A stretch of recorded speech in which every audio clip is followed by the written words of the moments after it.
Salut, c'est Steve, bienvenue dans cette nouvelle vidéo. Je suis toujours dans les Hautes-Pyrénées, je suis précisément dans le Val d'Azun. C'est une vallée magnifique, les endroits sont incroyables et ça devient une addiction. Ça devient une source de plaisir intense à un tel point qu'il ne peut pas se passer une journée sans que je passe 2-3 heures à randonner.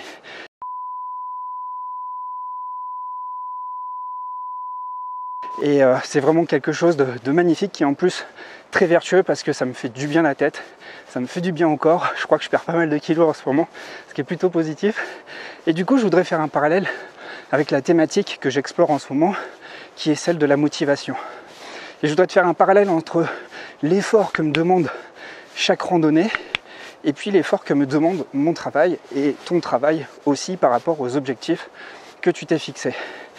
Alors, évidemment, quand je sors, je sais que je dois mettre mes shoes de randonnée, je dois vraiment m'équiper, je dois penser à prendre de l'eau, je dois penser à plein de trucs et je sais que je vais devoir déployer beaucoup d'efforts pour admirer des paysages comme celui-là. Je ne sais pas si tu le vois bien, je suis un peu à contre-jour. D'ailleurs, excuse-moi si j'ai des lunettes de soleil. Je suis en plein dans le soleil, je veux profiter de la lumière du soleil pour faire cette vidéo. Ce que je veux te dire par là, c'est que quels que soient tes projets, ça va demander des efforts. Moi, pour tous mes projets, ça me demande des efforts. Simplement, des efforts qui ne sont pas reliés à un but profond, à une raison d'être qui t'est parfaitement singulière, et ça on l'a vu dans les précédentes vidéos, tu vas t'épuiser, ça va pas marcher, et même pire encore, tu vas t'écœurer. Et le problème, c'est que tu vas t'écœurer de ton objectif, alors que ton objectif peut être totalement noble, qui peut être vraiment très vertueux pour toi, mais ce dont tu vas t'écœurer, c'est du processus pour atteindre ton objectif. Alors, l'essentiel à retenir ici, c'est que pour que tu puisses rendre une activité attrayante, il te faut absolument que le processus pour atteindre ton objectif, eh bien, il soit addictif. Tout comme les randonnées. Les randonnées, ça me demande de l'effort, ça me demande de l'organisation, ça me demande de regarder un peu sur une carte en amont où est-ce que je vais, histoire de ne pas me perdre. Et pendant la randonnée, évidemment, j'en bave. J'en bave, mais en fait, je prends un plaisir de fou. Et c'est pour ça que je reproduis tous les jours une sortie, une randonnée différente. Dans mon travail, c'est exactement la même chose. Et c'est ce qui me permet d'être constant depuis plus de 4 ans, voire même 5 ans. C'est que tous les jours, soit je bosse sur une vidéo, soit j'ai des coachings, soit je peaufine une newsletter, ou soit je travaille à fond sur une formation. Je crée des formations tous les mois depuis 3 ans. Est-ce que vous pensez que c'est facile à faire ? C'est pas si difficile à faire dès lors que tu prends du plaisir dans ce que tu fais. Et ça, c'est vraiment très similaire à une drogue. Mais on va parler de drogue vertueuse. Une drogue vertueuse, c'est quelque chose pour lequel tu es parfaitement addict, mais c'est complètement vertueux pour toi. Et tu peux utiliser les mêmes mécanismes que peut t'apporter une drogue. Ça peut être la bouffe, ça peut être le café, ça peut être la cigarette, ça peut être la coke ou je sais pas quoi. Ça va t'apporter des sensations intenses. Et moi, ce que je te propose de faire, c'est d'envisager les choses autrement dans ton quotidien, de manière à le rendre addictif. C'est de te construire un itinéraire de travail qui va rendre ton travail on ne peut plus attrayant. Il faut qu'il te fasse envie, il faut que tu meurs de désir d'entrer dans ton travail. Et moi, ce qui me plaît dans mon travail, c'est que ça correspond parfaitement au design que j'ai voulu lui donner.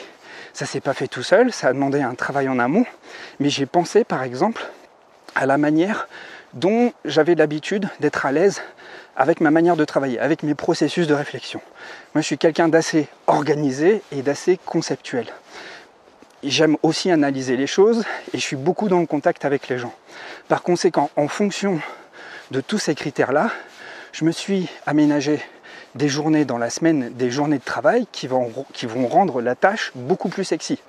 Si tu t'obstines à reproduire maintes et maintes fois des efforts qui ne t'apportent pas de sens et dans lesquels tu ne prends pas de plaisir, c'est comme si tu faisais une ascension d'un mont, d'un pic à vélo sans avoir d'énergie. Ça devient vite écœurant, tu vas t'épuiser au bout de 100 mètres. Et bien dans ton travail, c'est exactement la même chose. Si ton travail, c'est bon, je peux retirer mes lunettes. Si ton travail ne t'apporte aucun sens ni aucun plaisir, tu vas pas avoir envie d'y retourner. Et moi, ce qui me donne envie de retourner à mon travail tous les jours sans même me poser la question si l'envie est là, c'est que c'est quelque chose d'addictif. Je suis addict. Et le jour où je travaille pas, je travaille même le dimanche. Il y a quasiment très peu de temps où je décroche complètement de mon travail parce qu'il me ressource, parce qu'il m'apporte de l'alignement, du bien-être et parce que ça m'enrichit. Et lorsque je dois me mettre au travail, je ne me demande pas si je suis motivé ou pas, j'ai envie de me prendre un sniff de travail. Ça me plaît, ça m'apporte du bien-être parce que j'adore créer, j'adore transmettre, j'adore évoluer et j'adore tirer les autres vers le haut. Ça, ce sont les bases de mon travail. Et tout est basé là-dessus. Alors toi, la question à te poser, c'est en fonction des objectifs que tu veux atteindre, de quelle manière tu peux rendre le cheminement pour atteindre cet objectif beaucoup plus sexy. De quelle manière tu peux le configurer de telle sorte à ce que ça devienne addictif.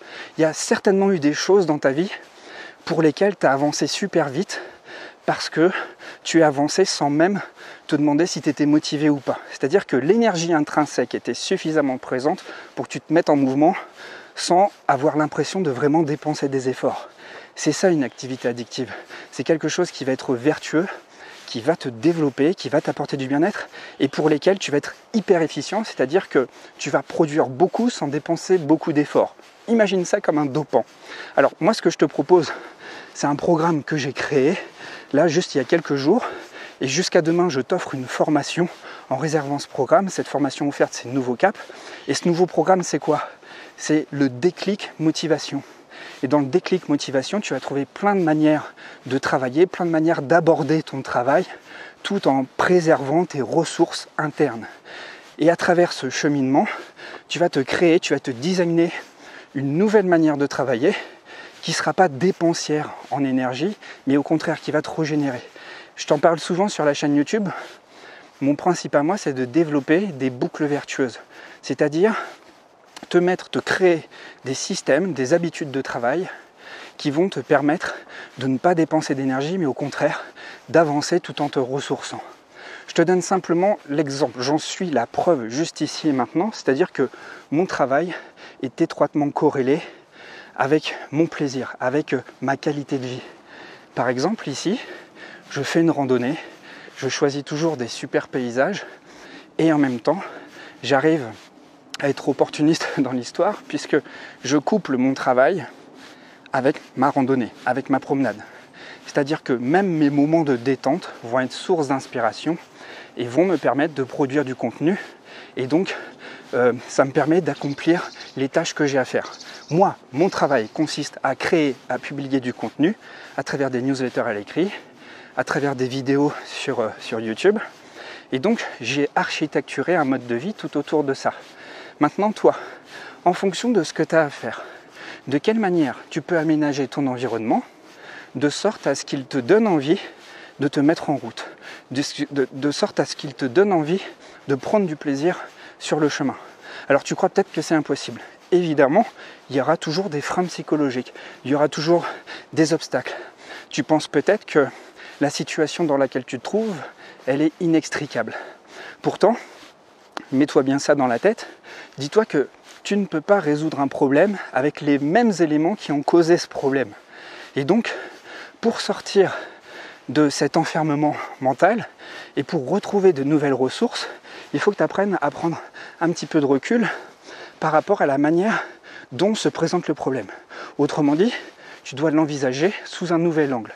Et en apprenant à changer ton regard, on parle de reframing, en apprenant à voir ton problème sous un angle nouveau, tu vas trouver de nouvelles ressources et tu vas trouver de nouvelles manières de faire. Et le plus souvent, on se fait toute une montagne de blocages, et ça s'entend.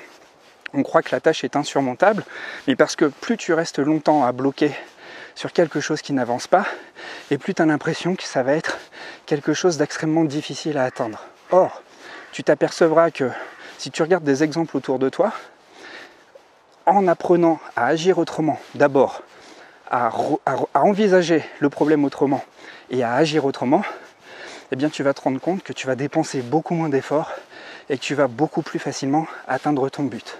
Alors comme je te l'ai dit dans la précédente vidéo, l'hypersensibilité va être un super levier pour apprendre à envisager les choses autrement. Pourquoi ? Parce que plutôt qu'essayer de tout résoudre avec ton mental, tu peux utiliser ton registre sensoriel, c'est-à-dire le cœur de tes émotions, le cœur de tes ressentis. Tu es une personne qui arrive à ressentir les choses beaucoup plus intensément.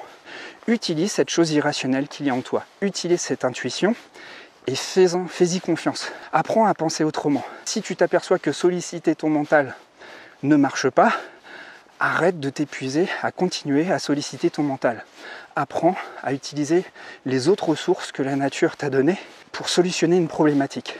Et donc utiliser ton ressenti, tes émotions, ça va te donner des ressentis, ça va te donner des sensations. Ce que Einstein désignait souvent lorsqu'il arrivait à résoudre un problème, il faisait du violon avant. Il faisait du violon parce que ça développait son cerveau droit. Et en développant son cerveau droit, il se rendait compte que son intuition était davantage développée et que c'était un facteur beaucoup plus facilitant pour trouver des solutions. Donc tu l'auras compris, la manière qui va t'aider à surmonter tes obstacles, c'est arrêter dans un premier temps d'essayer de les résoudre de la même manière. Ensuite, dans un second temps, c'est de lâcher prise, c'est de se faire confiance, c'est de faire appel à d'autres ressources que ton mental et donc faire appel à des ressources beaucoup plus sensorielles, beaucoup plus sensitives. Faire appel au cœur de tes émotions, à ton intuition, ressentir les choses. On ne le fait pas assez. On vit dans une société de cerveau gauche. La société de cerveau gauche voudrait qu'on rationalise tout. Et pourtant, en utilisant davantage ce côté créatif, donc le cerveau droit, tout ce qui va t'apporter beaucoup plus d'intuition, tout ce qui va davantage faire appel à tes sens, tu vas percevoir les choses de manière beaucoup plus intéressante, en tout cas avec un angle différent. Ensuite, évidemment, tu pourras mentaliser. La mentalisation arrive lorsqu'il faudra planifier, lorsqu'il faudra organiser, lorsqu'il faudra comparer. Là, le mental a tout son sens. Mais il y a énormément de choses qu'on a désappris dans notre éducation. Très souvent, lorsque des enfants ont des projets ou des rêves, ça part d'une intention profonde. Or, on nous a appris à nous détacher de cette manière de penser qui est vraiment basée sur le désir profond, sur l'intention profonde. Et pourtant, ça fait partie des principes même de la loi de l'attraction. La loi de l'attraction consiste simplement à faire mûrir une intention profonde. Une intention profonde, c'est quoi? C'est avant tout une énergie, c'est avant tout un désir logé au fond de soi. Ça, il faut que tu le prennes au sérieux. Et ça, on a complètement désappris à prendre au sérieux ces choses si précieuses qui sont en nous. Moi, c'est ce qui m'a vraiment permis de me sortir de tellement d'obstacles, de tellement d'embûches. Là où j'en suis aujourd'hui, il a vraiment fallu que j'utilise ma capacité d'imagination et que j'y crois mordicus, parce que si je me fiais à ce que disaient les autres, si je me fiais à tous les acteurs de la société, si j'écoutais que les informations, franchement, je ferais un truc qui serait complètement à l'opposé de mes désirs, qui serait complètement à l'opposé de mes rêves. Et c'est parce que j'ai appris à croire en moi, et c'est quelque chose qui s'apprend, à force de capitaliser des expériences, tu vas te rendre compte que plus tu avances, plus tu fonctionnes par procédé, essai, erreur, eh bien plus tu t'aperçois que tu as les ressources en toi et que tu es capable d'avancer. C'est tout ce que je te souhaite en fait. Et ça, il faut vraiment que tu rendes ta tâche attractive, pour pas dire addictive, et que ça soit comme une drogue, avoir une envie de junkie carrément, en fait d'évoluer, mais d'évoluer sur ta route à toi. Donc c'est important que tu sois très au clair sur ce que tu veux développer. C'est très important que tu sois au clair aussi sur la destination que tu vas emprunter pour arriver à ton objectif. Et j'imagine que comme tout le monde, tu as envie de passer la vie la plus agréable, la plus vivante, la plus joyeuse possible. Ça, c'est à toi de le décider. Et tant que tu ne l'as pas décidé, tu ne vas pas pouvoir matérialiser les actions justes qui vont te rendre la vie beaucoup plus douce et beaucoup plus agréable. Alors c'est tout ce que je te souhaite à travers ce programme, c'est t'aider à construire cet itinéraire pour qu'il corresponde le mieux possible à ce que tu souhaites vivre et que tu évites de te distraire et de t'éparpiller sur ton chemin en dissolvant complètement tes ressources. Tes ressources, même si tu as l'impression de ne pas en avoir suffisamment, dis-toi qu'elles sont là. Elles sont bien logées au fond de toi. Simplement, il faut que tu réapprennes à les solliciter, à les appeler et à les utiliser tous les jours. C'est ça qui va rendre ton quotidien agréable et c'est ça qui va te donner tous les jours cette envie d'avancer sans même te demander si tu es motivé ou pas. J'insiste dessus parce que au bout d'un moment, tu es tellement sur ta voie, tu es tellement câblé, tu es tellement aligné sur ce que tu veux que vraiment se poser la question est-ce que je suis motivé, est-ce que j'ai l'envie ou pas, c'est même plus un sujet en fait. Tu le fais même pas en pilote automatique, tu le fais parce que c'est quelque chose qui est aussi simple qu'un processus naturel en fait. C'est aussi simple que le processus de respiration, tu vois. C'est vraiment quelque chose qui devient évident. Et je voudrais t'aider à te connecter avec cette évidence. Alors voilà, si tu as envie d'avancer en ce sens, si cette manière de voir les choses te parle, tu peux cliquer sur le lien dans la description de la vidéo, je t'explique tout, point par point, et si le programme te parle, eh bien je te donne rendez-vous de l'autre côté, et moi je t'accompagnerai pas à pas. Voilà, je vais reprendre mon souffle, c'est tout pour aujourd'hui, je te dis à très vite, et puis garde la foi parce que on l'oublie trop souvent, on a tous les éléments en nous, simplement on a désappris à les utiliser. Et c'est tout ce que je voudrais te permettre de faire. Allez, je te dis à très vite.